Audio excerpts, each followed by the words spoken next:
Everything that you desire to have within relationships, you already have. Everything that you want to be within your relationships, you already are. You say, Kevin, how is that possible? I don't experience that within my relationships. Well, the reason why is because we're interfering with the genuine and natural free flow of love in our lives. And I'm going to explain today how exactly we do that. Now, do you know that studies have shown that the more choices that you are given within this world, the less likely you are to actually make a decision? Now, I experienced this recently when I was trying to pick out a dentist. I had literally hundreds of dentists to choose from in South Florida. And I got so frustrated with it, I just texted my friends and said, you guys know a good dentist. Because I was so frustrated by the fact that there were so many choices out there. Has anybody ever had this experience? All right. Now, thankfully, we don't have several choices that we're going to have to choose between this evening. We only have two choices in the metaphysical realm and the spiritual realm that we ever have to choose between at any given time. Does anybody know what those choices are? Love or fear.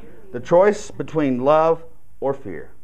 Two choices, two voices that we are listening to at any given time in the day. Now, what is fear? Let's talk about the premise of fear. Does anybody know what fear, the acronym for fear is? Come on. False evidence appearing real. False evidence appearing real. As I said here previously, everything in our relationships that we want, all the love we want to experience is here. The only thing that gets in the way from us experiencing that is those dark spots of fear that we see between ourselves and our brothers and sisters. Do you know that, my friends, love does not stop being loving just because we're afraid? That peace doesn't stop being peaceful just because we have an internal conflict. But I'm reminded of the phrase 20 years ago when I was introduced to A Course in Miracles. After a psychiatrist, meeting with a psychiatrist, he introduced me to A Course in Miracles. And I opened up that book and it said, "This is A Course in Miracles. It is a required course. Only the time that you take it is voluntary. This course does not aim at teaching the meaning of love, for that is beyond what can be taught. It does aim, however, at removing the blocks to the awareness of love's presence, which is your natural inheritance. This course can therefore be summed up very simply in this way. Nothing real can be threatened. Nothing unreal exists. Herein lies the peace of God." And when we're talking about reality and unreality, we're talking about the reality of love and the illusory nature of the fear that seemingly stands in front of it. So, where did this fear come from? Anybody want to take a stab at it? From separation. Exactly. The fear came from our belief in the separation. In the belief that we are separate from God and that we are separate from our brothers and sisters. Let me give you an example. Let's say, and the Course uses this example as well, the sunbeam and the wave. That there's this little bitty sunbeam that thinks it is separate from the sun. And this little wave in the ocean thinks it is separate from the ocean. And the Course tells us that no matter how hard this little wave and this little sunbeam of light try to declare their separateness from their source, does it make any whit of difference at all? No. They are still one with their source. And that's what the Course says with our dynamic with God. God is cause, we are an effect of that cause. And we could never be more separate from God or from our brothers than that little wave can be from the ocean or that little sunbeam from the sun. We are to God like fish are to the ocean, the God of love. Wherever we're going in this ocean of love, we are experiencing the presence of God wherever we go. The only thing preventing us from experiencing less than the love of God is once again our interference. Now, we talked about fear Anybody know what the voice of fear is called? The ego. The ego is nothing more than an acronym for edging God out. The first question that the ego has ever asked you is, what are you? And the ego has never been able to answer that question since. And the ego is nothing more than this: a compilation of all of your self-concepts about yourself. And part of this journey will be looking at what those self-concepts are and begin to raise them to question within your life. Because once you begin to raise them to question, you begin to see the level of their insanity and what they're actually covering up, your true identity. The range of the ego is from suspiciousness to viciousness. That's all it knows. At one point it's suspicious, but when it gets upset and angry, it runs to the level of viciousness. Hello? Y'all with me on this? Yeah. Okay. Getting all quiet on me. So, what is the voice for love then? The voice for love is that voice that reminds you of your true identity as a child of the light and a child of the day. It's constantly reminding you of it. The Course tells us that God speaks to you through this voice, but you do not hear it because you are too preoccupied with your own voice, the voice that you made up to replace the voice that God gave you. Does this make sense? Is everyone with me? Say yes. Yes. So the ego then, this voice of fear, is constantly looking to the temporal nature of what is outside of us in order to, because that's all it resonates with. It's always looking to time. That voice of love is always looking to the eternal nature of love that lives within you and that lives within me. You say, Kevin, but how can I tell the difference between love and fear? How can I tell the difference between the voice of love and the voice of fear, the voice of the ego? It's very simple. The ego always speaks first and always speaks loudest. Why?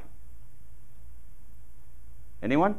Doesn't want you to find out it's got something going on. It doesn't want you to know that the reason why it speaks loudest is because it has much to defend, and what it has to defend is weak. Now, the reason why it speaks first is because it doesn't want you to hear the voice of love that lies just underneath it.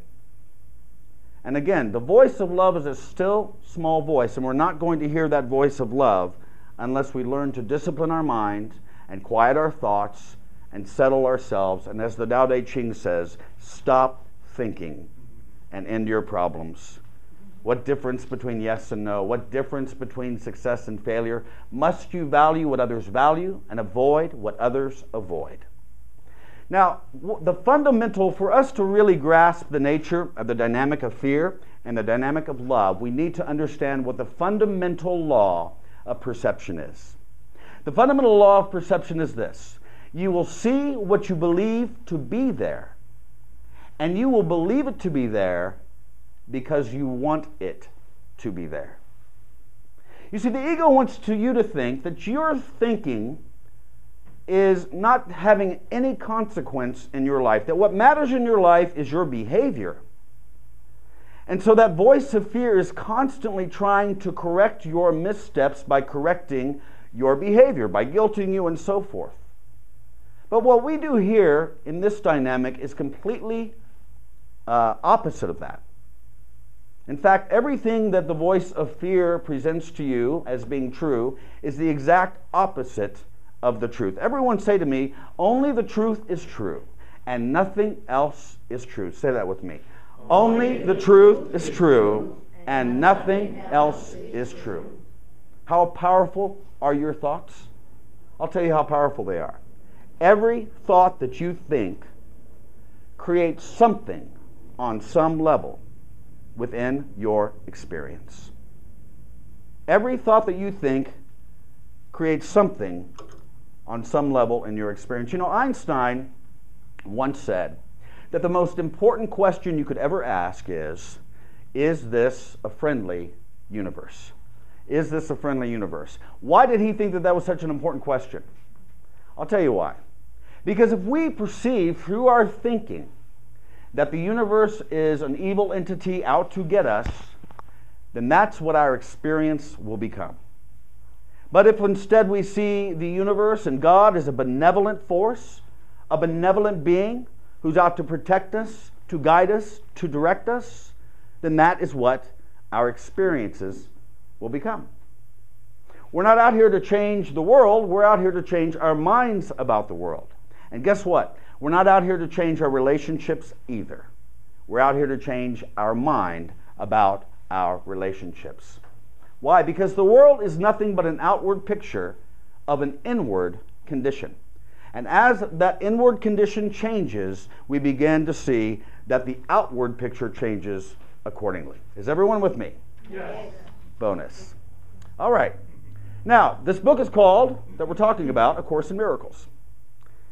And we're not talking about the kind of miracles that is thrown around on the TV, walking on water and so forth. Things that try to happen to produce an effect. That's not what we're talking about. The definition of a miracle is this, and if you're taking notes, write this down.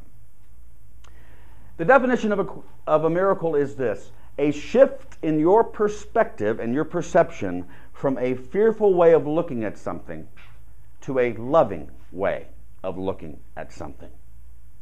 Again, all we are talking about here in our spiritual experience is two choices, two voices, the voice of love and the voice of fear that is trying to replace it. And the miracle says this: your mind is so powerful that if you shift your perception and your perspectives from a fearful way of looking at something to a loving way of looking at something, then obviously it's going to have an outward effect.